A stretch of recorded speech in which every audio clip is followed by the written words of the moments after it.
Look at all that dust over there. We're heading to Tucson, or to Sahuarita. And this is in Wilcox right here. It's there's an old dry lake bed over there, and that dust is just going crazy. It's everywhere. I'd hate to live out there. It's pretty bad though. And our little trip today consists of my wife. Hello, I was yachting. Dylan, Sarah, and we're heading through Wilcox right now. So we'll see what happens and where we end up. Check out this guy up on top of the train over here. Look at him. Hopefully he doesn't fall. I don't know what he's doing. He's got some big pole that he's trying to, I guess, I don't know what he's doing.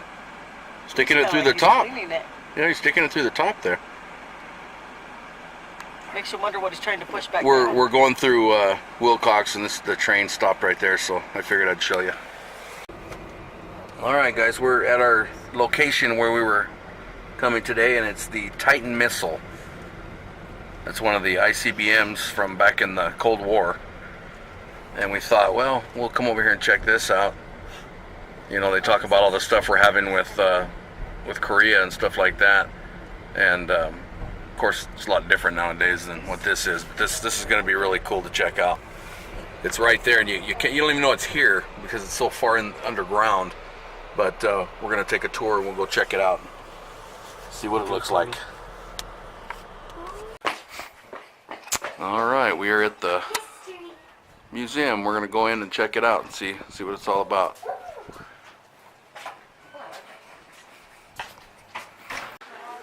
Here's the inside of the lobby here. Look at that. I think that's the oh wow, it's supposed to it would destroy like 90 miles if it went off. This is I believe, like the warhead right here. Let's see. It's pretty cool though. Look at all the stuff they have in here.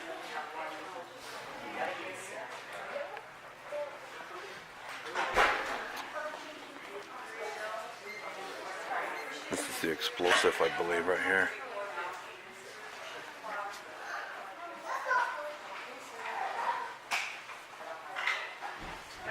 They have the old spacesuits and stuff out here. It's pretty neat. I was just reading this. That's the warhead over there that we were looking at. That's the warhead, and it goes inside of this. And this is what does all the damage right there. That thing goes off, and it's all over with. We're going to go on the tour in about 15 minutes, they said. So that'll be fun. They got a little gift shop in here.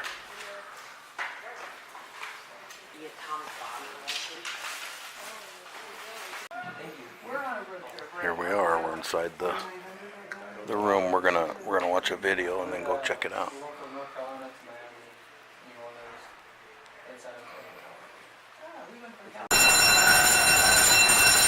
Here we are going down. That's the elevator right there. So we got to go down the stairs here. Pretty good walk. Like I was saying, that missile's double the height of that pole out there with a crow's nest on it.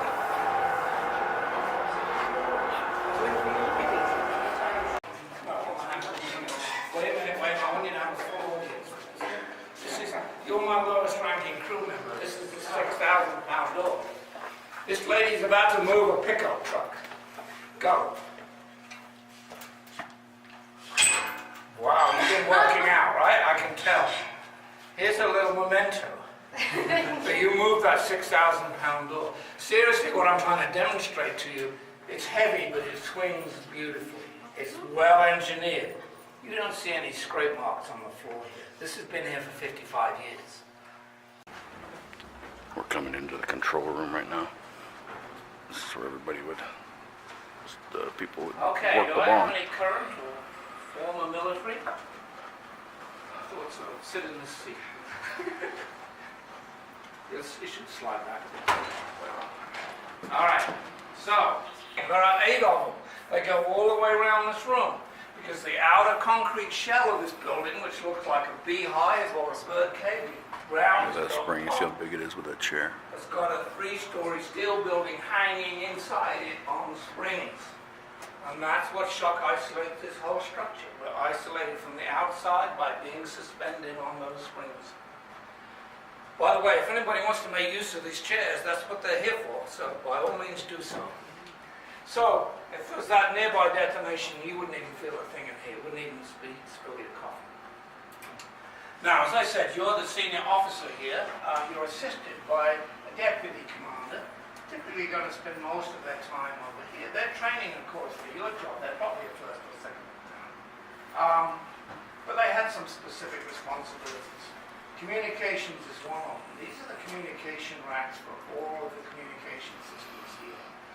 There are several of them. There's a UHF system, which works for communication with aircraft and helicopters. There's a high-frequency system for worldwide communications, like the big antenna you saw in the parking lot when you first came up. And there's a low-frequency system over here, which actually has an antenna buried in the soil and actually gets its signal from the soil, just like a submarine uses water. One's attached to SAC headquarters in Omaha, Nebraska. The bottom one was from the 15th Air Force Group in California. They could get these primary alerting messages, emergency action messages from either of those transmitters. As soon as the warble tone went off, you would grab your emergency action message book. So would your deputy, and you'd open it up. And he might be getting any sort of message. It might be a weather update, it might be a communications check, it might be a target change, it might be World War III. You didn't know when that warble tone went off. So you'd open up the book, you'd grab that grease pencil, and you'd record the message character by character as it came through. When it's finished transmitting, he's going to say, I say again. That means they're going to repeat the message. We now swap books. So you're checking what I wrote, I'm checking what you wrote. At the end of that, if we agree we have the same message, we then decode it. If it's a launch message, our orders are, take off those padlocks. We need to agree on that because you don't know my combination and vice versa. We agree it's a launch message, we take off the padlocks. The first thing the commander has to do is to make sure this message, to launch the most powerful weapon with the devastating effects that I've talked about, it's a real order from the President of the United States. So the first line in the message was called the authentication line. The first 2 letters of that told you which envelope in the safe you should break out and open up. And there was about 15 or 20 of them in there. And they've all got different letters on the top. So if the authentication line started with Whiskey Delta, WD, you broke this open and you took out a red card. That red card had a longer sequence of letters and numbers starting with WD. That had to match that authentication line precisely. That's why the President has the football and the military officer to send those codes out. Another line in the message is code. The only time you're going to get it, you read it out, BMAC turns the wheels, presses a button. That means the valve will open and you can start the stage 1 engine. Third thing is you get a universal launch time. You calculate your launch time from documents that you have here, and you mark it on the clock in Zulu time over there. Finally, you take 2 keys out of the safe. One of them goes in yours there, Commander. The other one goes in the deputy's desk. A little bit over 7 feet apart, spring-loaded to the off position. They have to be turned together and they have to be held for 5 seconds. Needs 2 people. So, Commander, can you put your left hand on that key for me? Give me a count, 3, 2, 1. Turn, and you're going to turn it clockwise as far as it'll go and hold it until you see a green light right next to your hand. Okay? 3, 2, 1. Okay. Turn and hold. Release. You've done your job. You pulled the trigger on a rifle. You cannot stop this process now. Codes were correct. It says launch enabled. The next one says what? Batteries activated, right? We're pumping electrolyte into dry batteries on the missile to power the missile for its flight. That'll take about 20 seconds. It'll then come up and say amps power. That means the missile's independent of us now for its power supply. Once that has happened, the silo soft Once you do that, it's all That's over. because the silo doors are starting to open. We can't see that from here, but it will set off the tipsy. We're going to go in the the silo where the missile's at. They just did the mock shooting, firing of the missile, and it would go, you know, up to 6,000 and a half miles. That's where we came in right there. Those people will do their tour. They filmed a couple movies in here too. Star Trek, I think, had some stuff out here. Look at this, they just got these like pistons everywhere. Here we are in the silo here. This is pretty wild. That's it. There's a door right there. You can see up. Look at that.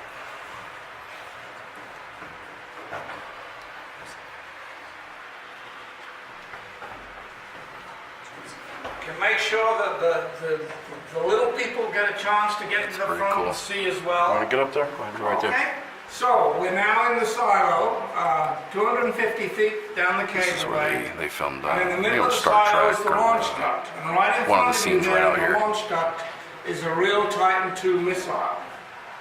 There were 141 Titan IIs manufactured by Martin Marietta in Littleton, Colorado. This is number 10 off the production line. Came straight from Littleton to Shepherd Air Force, loaded to space in a two-person capsule sitting on the top of the Titan II. Then at the end of the Titan program, when it was being taken off alert and being replaced by systems which were cheaper and simpler, they took 14 of these, they went back to Martin Marietta, did some modifications to them, and the Air Force continued to use it as a satellite launcher. Last launch of a Titan II put a satellite into polar orbit in October 2003. On to Titan II. Both chemicals are highly toxic, highly unpleasant. They had to wear these rubberized protective suits that you can see there, have their own air supply, had a helmet that you can see on the right-hand side to protect them. They also look like they're camouflaged, right? But they're not camouflaged. They used to pressure check these regularly to make sure there were no leaks. If they saw any bulges, they saw any weakness, they put a patch on them. So they've been patched a few times. In this way. Here we are. These slow pokes. Yep.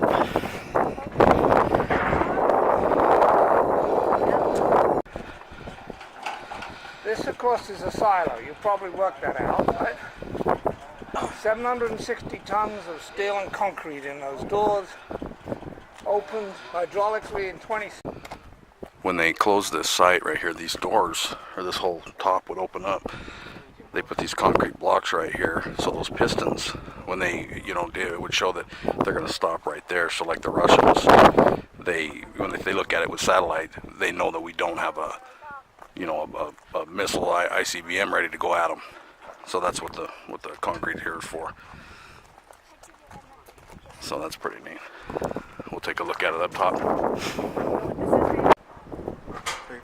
There's the missile down there. We're way up here. That's a lot of stories. It's pretty cool. Oh, check it out, Dylan. It looks like a big crayon. Yeah. These are the motors, the engines that they would use when it was launched. Looks like a big heater duct or something.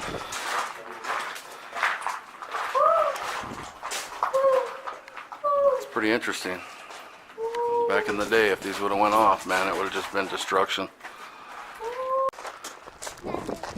Well, we're about done with our tour. I hope you enjoyed it. If you're ever around Sahuarita, which is by Tucson or Green Valley, come check it out. It's a neat tour. It's one of the military jeeps they would use. Another tour coming out. Well, that's pretty interesting. So I will see you guys later.